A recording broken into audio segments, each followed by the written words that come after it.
In 1916, at the Riding Stampede exhibition organized in New York, the Norwegian-American horsewoman Tilly Baldwin entered the arena among professional cowboys, marking an important step in the still rare female participation in rodeos at the beginning of the 20th century. The performance reaffirmed the cowboy, a figure born of Western work and already turned into an attraction for urban audiences. In this image, we see a young woman from the Sioux tribe who lived on the Rosebud Reservation in South Dakota. The photograph was taken by Jesse H. Bratley, a teacher who worked in indigenous schools from 1893 to 1903. He lived closely with several native communities, documenting aspects of their culture and lifestyle during a time of major changes. The so-called mountain men, who opened routes in the American West, represent the essence of frontier expeditions experienced by figures such as Wild Bill Hickok. In 1874, Harry Yount encountered the challenges of this territory while staying at Berthoud Pass, in the central Rocky Mountains of Colorado, as a member of the expedition led by Ferdinand Veef Hayden. In the scene, one observes a Western cowboy carrying a .44 caliber Henry rifle, introduced to the U.S. market in 1860, and considered a milestone in the adoption of repeating firearms. Even with its lever action and tubular magazine for 15 cartridges, the Henry rarely made it onto the plains where bison were hunted. Ezekiel Proctor, known among his peers as Zeke, was born Cherokee and maintained this connection throughout his life. In 1838, when he was only 7 years old, he was removed with his family from Georgia to Indian Territory, following the same route as thousands of other Cherokees in what became known as the Trail of Tears. In 1900, the Greater America Exposition in Omaha, Nebraska, brought together various indigenous representatives to showcase their traditions and share their perspectives. Among them was Ironhawk, a leader of the Oglala Lakota tribe, part of the Sioux Nation. His presence as one of the delegates highlighted the importance of his people's culture at a time of profound change in the United States. The horsewoman Vera McGinnis, accompanied by 2 fellow cowgirls, illustrates a phenomenon that, since the end of the 19th century, spread from Texas ranches to New York rodeo arenas. Throughout the United States, both in working corrals and festive parades, Western attire established itself as a functional and identity-defining uniform for men and women connected to livestock and equestrian entertainment. Around 1890, the first cowgirls appeared in American arenas, performing in public events on horseback. They were distinguished by their use of voluminous flowers or split skirts, along with boots and large hats, elements that defined their identity and challenged the conventions of the time. This scene takes us to Montana in the United States, where Chief Lewison led the Flathead tribe. In 1908, the photographer N.A. Forsyth captured this leader in an image that became a silent testimony to his people's culture and strength. The Underwood and Underwood Company, for which Forsyth worked, captured not only the face of a great leader, but also fragments of a story that withstood the test of time. In mid-1912, the administration of Crater Lake National Park, Oregon, promoted a boating excursion, one of the first recorded on the lake. The crossing in a rowboat allowed visitors to document the blue hue of the water and take measurements near Wizard Island, located in the center of the caldera formed about 7,700 years ago by the eruption of Mount Mazama. Seth Bullock is widely recognized as one of the central figures in the history of Deadwood, and a name strongly associated with law enforcement in that region. He was the first local sheriff and stood out for his integrity to the extent that he married his brother's widow, honoring family obligations. His skill with firearms was so great that it even impressed Wild Bill Hickok, another icon of the Old West. At the end of the 19th century, photographer L.A. Huffman was committed to capturing moments that went beyond mere images. He worked at a company specializing in producing and distributing stereoscopic photographs, a feature that created an impressive sense of depth for that time. In 1880, Huffman recorded a striking portrait. Spotted Eagle, an indigenous leader of the Itazipcho Lakota tribe, also known as the Sans Arc. Around 1900, in the Hopi villages on the Arizona Plateau, basket making played a central role. Weavers gathered yucca, cured fibers, and dyed them with minerals before braiding spiral patterns. The baskets served rituals, exchanges, and corn storage and marked clan lineage. Even in the presence of missionaries and federal agents, the practice maintained ritual norms and techniques, ensuring its transmission. William F. Cody, better known as Buffalo Bill, solidified his reputation on the vast American plains, thanks to his skill as a scout and his prowess in buffalo hunting. These achievements caught the attention of distinguished visitors, and Cody went on to lead hunting expeditions for influential figures, including European aristocrats such as the Earl of Dunraven from Ireland, and in particular Grand Duke Alexis, a member of the Russian royalty. In the heart of Arizona, there is a place that carries echoes of an ancient culture, Canyon de Chelly. There, a woman from the Navajo tribe masters the art of weaving sheep's wool, creating rugs and blankets that pass down through generations. This moment was captured by the lens of Carl Moon, a photographer, painter, and writer who, in the early 20th century, devoted himself to portraying the life and heritage of Native American peoples. Stephanie Hagenbarth, a descendant of the founders of Hagenbarth Ranch, coordinated the day-to-day cattle raising on property that straddled the very line dividing Idaho from Montana. This land, in uninterrupted family possession since the 1880s, preserved management practices passed down from generation to generation.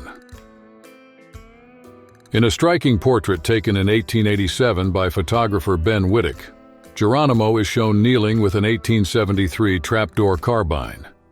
Researchers claim that the rifle may have been merely a studio prop, although its symbolism became intertwined with both popular narratives and historical records. In a photographic record from the late 19th century, we see a young woman from the Ute people, a group that lives in the mountainous regions of the western United States and preserves a language with nomadic roots. She wears a long, dark outfit adorned with fringes and embroidery that reflect aspects of her identity. The image is part of a collection dedicated to documenting in detail the life and culture of Native American peoples at that time. Here follow the names of certain U.S. Marshals, among them Heck Thomas, Bill Tilghman, and Chris Madsen, who, beyond the ordinary work of federal officers, frequently exercised authority in the then-called Indian Territory, the main stage of conflicts at the end of the 19th century. After spending 5 years on the run accused of murdering Deputy Daniel Maples, the Cherokee Ned Christie was surrounded in November 1892 and met his end there. The legend of the Stetson goes far beyond chivalry and Old West narratives. It encompasses all who honor Western traditions, whether they be vaqueros, cavalry officers, cowboys, or farmers, preserving a legacy that resonates along cattle routes and old rural settlements. In this historic record, we see two leaders of the Oglala Lakota tribe, part of the Sioux, posing alongside a U.S. Army officer. On one side is Chief American Horse, who served as an interpreter and scout, supporting military operations. On the other side is Chief Red Cloud, who once led a war against the United States over control of the Powder River Territory. Between them, in uniform, is Frank North, who was responsible for organizing and leading the Pawnee Scouts, a group of natives who served as allies to the Army. Produced in 1928 and set in the broad valleys of Wyoming, the feature film presents Tim McCoy as Lieutenant Jack Colleton of the U.S. Cavalry. The plot follows Colleton and the small garrison he commands, assigned by the Army to restore federal authority and contain recurring clashes among settlers, traders, and indigenous peoples, disputing routes and resources. According to chronicles of the time, the unyielding, angry Angel of Chinatown never backed down from any mission. The young women who found refuge with her called her Lo Mo, the Chinese expression for beloved mother, while those whose plans she foiled preferred Fan Kuei, the White Devil. Popular memory remembers her as the angry Angel of Chinatown. The photograph features Bird Wild Hog, also called Hedgehog, a member of the Cheyenne tribe. This portrait was taken in 1890 by photographer Christian Barthelmess, who worked at Fort Kiowa in Montana. Bird Wild Hog served as an Army scout, and his story is intertwined with that of his father, who was one of the Northern Cheyenne leaders during the escape from the Indian Territory in 1879. This episode symbolizes the resistance of a people determined to protect their traditions amid the pressures of a turbulent time. In 1849, during the topographical expedition, he led through the arid south of what was then New Mexico Territory. The engineer Lieutenant Emil Weeks Whipple found, on the edge of a trail near the Gila River, a teenage girl of the Yuma Nation, disoriented and exhausted. He recorded in his diary that the young woman, without water or food for days, could barely breathe. After giving first aid, he took her to the nearest Yuma settlement, delivering her to her family's chiefs. Martha Jane Canary, born in 1852, rose to fame in Old West settlements. Known for her marksmanship and service as a scout for the United States Army, she defied feminine behavioral standards by traveling and drinking like many frontier men. Contemporary accounts indicate that her reputation was shaped by generous actions, but also by possible exaggerations. This photograph, taken in 1880 by L.A. Huffman in the state of Montana, United States, shows a member of the Crow tribe, a people who lived on the plains and in the mountains of the region. He wears clothing characteristic of his culture and holds a firearm, revealing his skill in hunting large animals like buffalo and elk. In 1915, as tourism was taking hold in the American West, Mariposa Grove, already incorporated into Yosemite National Park, stood out as an observation site for naturalists and travelers. There was the most visited stand of giant sequoias, millennial trees that fueled conservation debates and attracted a growing public. On August 7, 1874, when William H. Illingworth took the photograph, Lieutenant Colonel George Armstrong Custer had already traveled through the renowned Black Hills. His reports, sent to Fort Laramie by Scout Charlie Reynolds, extolled the region's unique landscape, which he described as a Western Eden, highlighting the discovery of gold in paying quantities. Kezkayo, a man of the Cree Nation, lived in both Canada and the United States.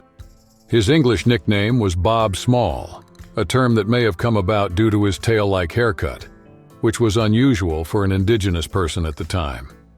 In 1906, he headed to Butte in the state of Montana. There, he ended up being photographed by F.E. Piso, known for portraying several Native American peoples. In 1906, the Arizona Club operated in Las Vegas, Nevada, then a mere railroad outpost in the desert. It offered card tables, a drinks bar, and rooms for railroad workers, miners, and travelers on the San Pedro-Salt Lake Railroad line. With fewer than 5,000 inhabitants, the city had in the club its main social space, a stage for business meetings and frequent notes in the regional press. He is, in short, a young man with striking features. So wrote a reporter who, by chance, gained access to the famous outlaw Billy the Kid inside a jail in Las Vegas, part of what was then the New Mexico Territory, just before the end of December 1880. According to the intrigued interviewer's account, the Kid stood about 5 feet 9 inches tall, had a slender build, and carried an almost student-like air, as if he were just an ordinary young man. On the banks of the Little Bighorn River near Billings, Montana, a member of the Crow tribe prepares to take part in a large gathering that brings together different indigenous peoples of the Great Plains. It is the early 20th century, and everything comes to life at the Crow Indian Fair, an annual gathering that carries the strength of ancestral traditions and stories. In 1911, at the Second Pendleton Roundup in Pendleton, Oregon, an episode illustrative of women's performance in rodeo arenas was recorded. Moments before the official opening of the events, the horsewomen lined up mounted, with hats and skirts suited to the craft, and saluted the public, signaling their readiness to compete in every event with firmness and skill. A resident of Haines who knew John Jack Dalton from his frequent visits to her home during her youth remembered him as a ladies' man, well-dressed even into his 50s. Others, however, considered him a scoundrel. Despite conflicting views, his accomplishments were undeniable. Skagway's newspaper, the Daily Alaskan, called him perhaps the most famous pathfinder of the territory.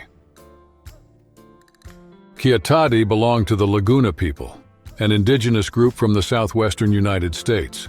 Her native name carried the heritage of generations, but records show she was also called Loti or Lota-Atsi, nicknames given by Spanish or American colonizers. In 1904, she lived in Laguna Pueblo in New Mexico, where her identity blended with the historical changes of that time. In 1940, at the age of 14, Casey Tibbs left the family ranch in South Dakota and entered the professional rodeo circuit to forge a career. His skill in rough stock riding earned him, in 1949, the world title and a cover feature in Life magazine.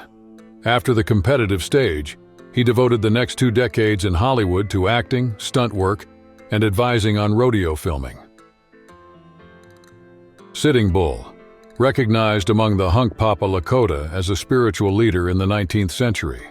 Throughout the territorial conflicts with the United States government, he upheld the faith of his ancestors, resisting external impositions and reaffirming his people's values. His determination, even in the face of political and military pressures, helped ensure that Lakota heritage remained present in subsequent generations. Mato-Whitkotko, also called Mato-Whitko or Mato-Whitko, was part of the Yankton tribe of the Dakota people. His name, in his language, carries meanings such as brown bear, crazy bear, or foolish grizzly bear. In 1872, he was photographed by Alexander Gardner, a photographer known for capturing moments of the Civil War and portraying Native leaders in Montana in the early 20th century. On December 1, 1886, at the Texas station of Bellevue, Jim, in the photo, and his brother Rube Burrows stopped the night train, subdued the crew, and obtained only a few $100s. This modest haul, however, inaugurated a series of robberies that would mobilize sheriffs, Pinkerton detectives, and armed posses in pursuit. Before President Theodore Roosevelt's inaugural parade began on May 4, 1905, photographer Edward S. Curtis captured 6 Native leaders from different nations who were invited to participate in the presidential ceremony. Little Plume, Buckskin Charlie, Geronimo, Quanah Parker, Hollow Horn Bear, and American Horse. A photograph by N.A. Forsyth shows Native Americans in front of an automobile, a technology recently introduced by European colonizers. This encounter captures much more than just a simple curiosity. It reveals the clash between ancient customs and a novelty that was beginning to transform these communities' way of life. In the film Wyoming, there is a documentary-worthy sequence that methodically showcases the breadth of Tim McCoy's knowledge about westward expansion, the structure of the frontier army at the end of the 19th century, and the socio-cultural practices of the native nations present there. The moment reveals his critical command not only of regional topography and chronology, but also of the prevailing political interactions. Around the early 1880s, a group of prisoners and federal guards from Fort Smith was photographed on the steps of the local courthouse. It is possible that some of these detainees were captured by Deputy U.S. Marshal Bass Reeves, who brought them to trial before Judge Isaac C. Parker, whose federal court had jurisdiction over the Western District of Arkansas. In 1891, John C. H. Grable captured a striking scene from the daily life of the Lakota, a people who inhabited the northern plains of America. In the center of this photograph, we see teepees, conical tents built with wood and covered by animal hides or canvas. This type of structure offered versatility, as it could be set up and taken down quickly, following seasonal changes and the search for game. Although the record of the Wyoming cowboy has been lost, the image is credited to Charles D. Kirkland, a photographer from Cheyenne, then a railroad center. Dating studies of the negative indicate that the portrait was produced between 1877 and 1895. On December 12, 1868, while the United States was still recovering from the Civil War, about 50 masked men left Seymour, Indiana for New Albany. Moving quickly, they seized the Floyd County Jail and forced the sheriff to hand over the cell keys. In this image, taken around 1920, we see a woman from the Kiowa tribe, a people of the Great Plains in the United States. She wears a traditional outfit made of hide, adorned with a beaded necklace, a richly embroidered belt, and a headscarf. Each item reveals the Kiowa's strong connection to their identity and their appreciation for their art and craftsmanship. December 3, 1880. W.S. Kugler, then co-owner of the Las Vegas Gazette, publishes an extensive report examining the resurgence of cattle rustling, stagecoach robberies, and homicides that, throughout that year, alarmed the Pecos River Valley and the panhandle of New Mexico Territory. The author names those involved and emphasizes that all act under the command of Billy the Kid, a figure already recognized as a leader capable of directing any gang, no matter how bold and lawless.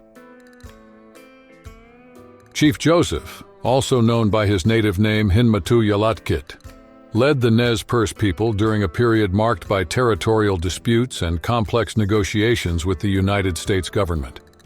During the conflicts that culminated in the attempt to remove the Nez Perce from their lands, he stood out for pursuing peaceful agreements, for his skill in negotiations with authorities, and for his persistence in denouncing violations of indigenous rights. In this photograph, we see Sitting Bull, an indigenous leader of the Lakota people, part of the Hunkpapa subgroup, who became one of the main symbols of resistance to U.S. government policies on the Great Plains. The record, made around 1880, is by David Francis Berry, a photographer who dedicated himself to documenting personalities and landscapes of the American West throughout the 19th century. In 1906, on the wide lands of Turkey Track Ranch, Texas, cowboys, hands, and visitors gathered to play the then popular game of mumble peg. The practice, common in southwestern camps, required careful handling of pocket knives and followed strict rules that judged, throw by throw, the steadiness of the hand and the competitor's accuracy. Looking Glass, also known as Iotelpelik, was an important Nez Perce war leader during the second half of the 19th century. His leadership stood out amid growing tensions between his people and the United States military, especially during the period in which the Nez Perce fought to preserve their lands and traditions. In the early 20th century, on the lands of the Crow Reservation in Montana, an artisan leans over the frame of a teepee made of hides. Dressed in traditional clothing, he prepares brushes that he dips into paints extracted from plants and minerals, creating designs that carry centuries of history. The scene shows a common moment in local life, but reveals the strength of a culture that values its roots and expresses this heritage in every detail of daily life.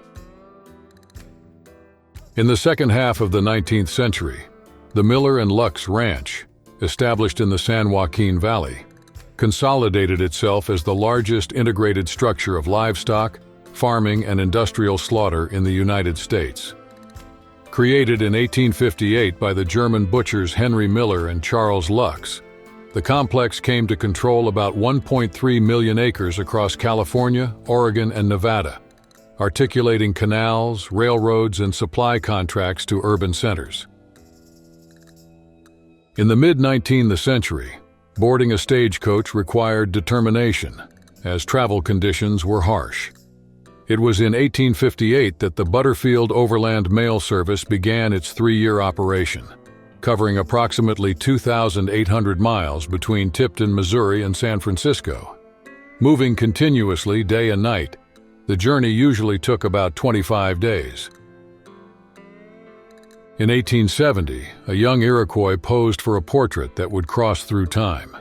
The photograph was taken by Richard Throssell, an artist of Cree origin who was adopted by the Crow tribe and devoted much of his work to documenting native cultures. The image is not just a portrait. It carries the strength of a confederation that inhabited the Great Lakes region and reveals fragments of its living history. At the end of the 19th century, infantry rifles had barrels of 28 to 32 inches. The image of the Astoria Express Company Guards, taken in Oregon around 1880, shows this. Cut-down barrels facilitated use in narrow spaces, but the long pieces offered a longer sighting line, better effective range, and slightly less recoil when the trigger was pulled. Red Cloud, also known by the Lakota name Mapialuta, was an Oglala Lakota leader who played a decisive role in defending his people's territory during the period of American expansion in the 19th century. He stood out in conflicts such as the Powder River War, conducting well-organized military strategies to protect tribal lands. Garnet was a member of the Oglala Lakota Nation, one of the 7 Sioux groups that occupied the northern plains of the United States. In 1877, he posed for photographer Charles Milton Bell, known for portraying many indigenous leaders. In the image, Garnet appears wearing a feather headdress, a beaded necklace, a fur coat, and a sacred pipe, items that symbolized his heritage and position in the community. In an 1888 photograph from Pueblo, Colorado, 2 residents pose for hunting. One holds a Winchester Model 1886 lever-action repeating rifle. The other, a double-barreled shotgun with external hammer. In the West, 10 and 12-gauge cartridges dominated for their power.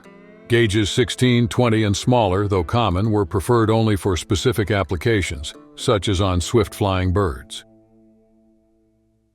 On November 29, 1864, about 675 soldiers of the 3rd Colorado Cavalry, led by Colonel John Chivington, charged a Cheyenne and Arapaho native camp near Sand Creek, in what was then the Colorado Territory. Few warriors were present, and the action quickly escalated into a massacre. In the plains of the central region of the United States lived Lusaku Rikalahaw, a member of the Pawnee tribe. His name referred to a special time of day, revered in his people's language for its deep connection to the sun. In 1869, he was captured in a photograph by the Jackson brothers, notable professionals in Omaha, Nebraska. These photographers were dedicated to documenting both the lives of native peoples and the landscapes that shaped the American West. Donaldina Cameron, born in New Zealand, left the security of her family while young and moved to San Francisco to serve at the Presbyterian Mission Home for Chinese girls.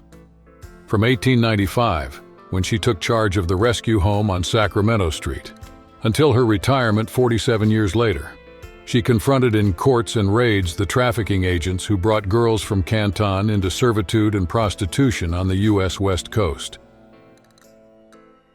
In the long cattle drives that stretched from Texas to Kansas, and on certain occasions went even farther, it was up to the younger cowboys like this Texan to shoulder the crucial responsibility of gathering and driving the large remudas of horses that followed the herd.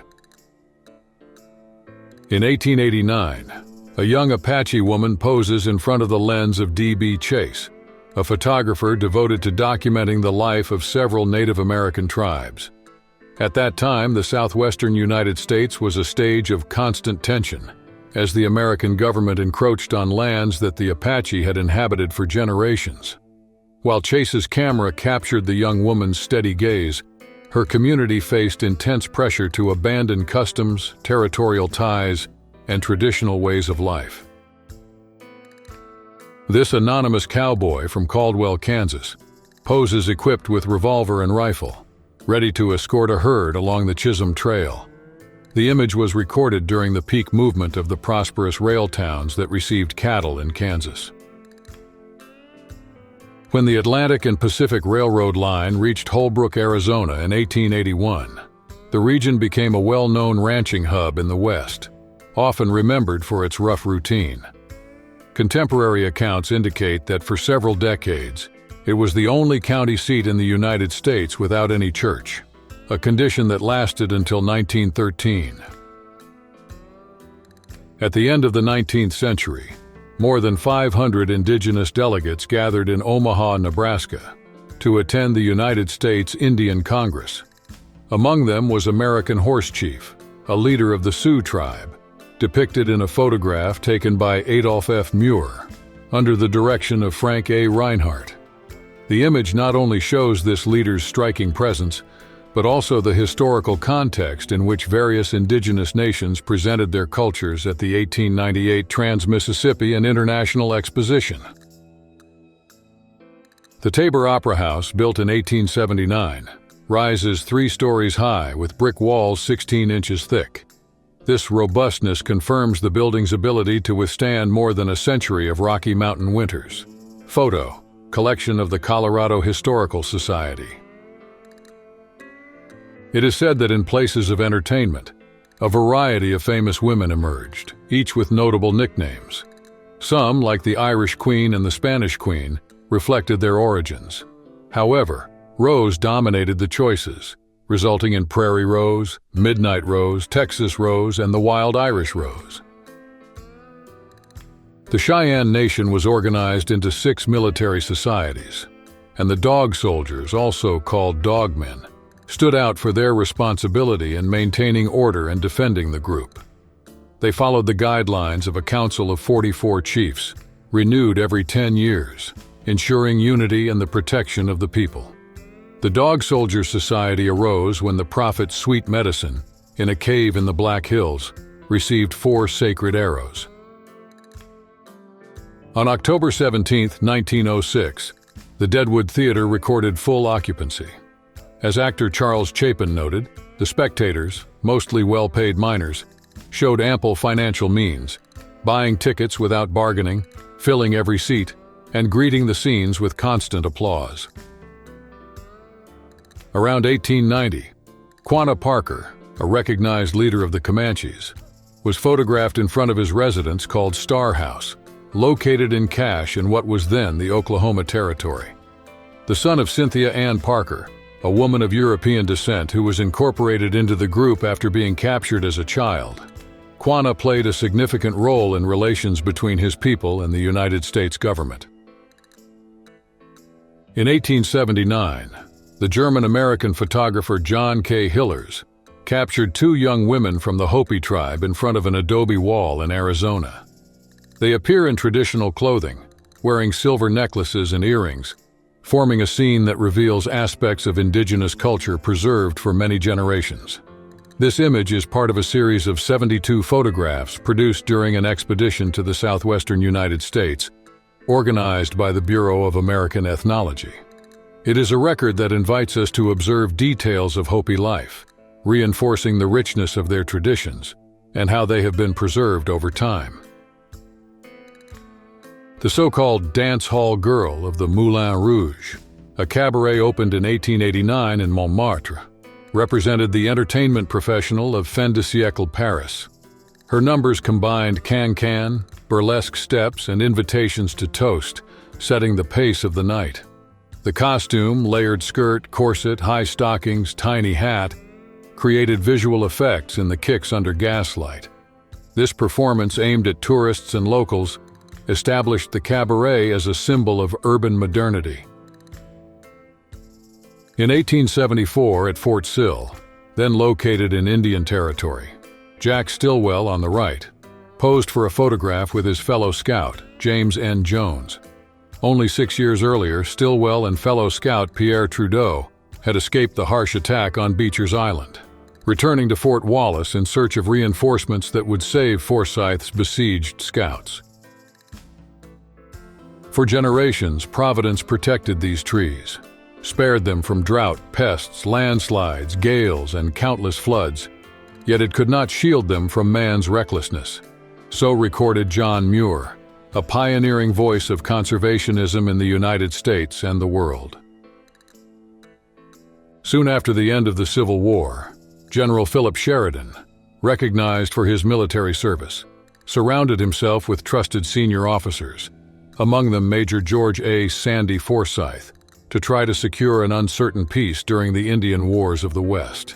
This choice, however, led to contradictory outcomes, exemplified by Forsyth's disastrous command at Beecher's Island. In July 1878, Sam Bass, famed for train robberies, arrived with his gang in Round Rock, Texas.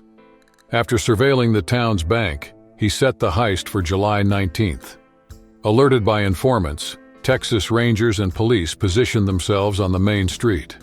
The gunfight began before Bass entered. Bass and 2 accomplices fell. Another fled wounded. Among those present was Jeff Smith, 17 years old, whose note remained in the reports.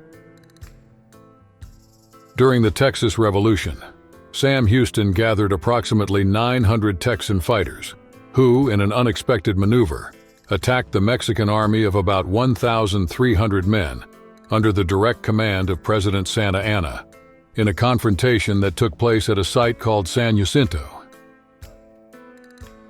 The arrival of Teddy Blue Abbott in Miles City occurred precisely when the locality was recognized as the main headquarters of livestock activity in the northern plains. According to Teddy Blue himself, when a cowboy's money ran out, he did not stay there. He saddled his horse and returned to the ranch of origin.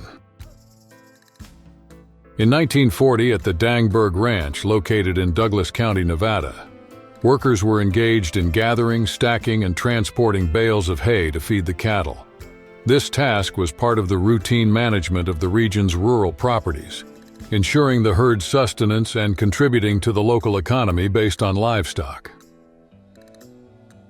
In 1901, Governor Nathan Oakes Murphy, unsettled by rising crime, ordered harsh measures against outlaws and formed a group inspired by the famed Texas Rangers to bolster security in the Arizona Territory.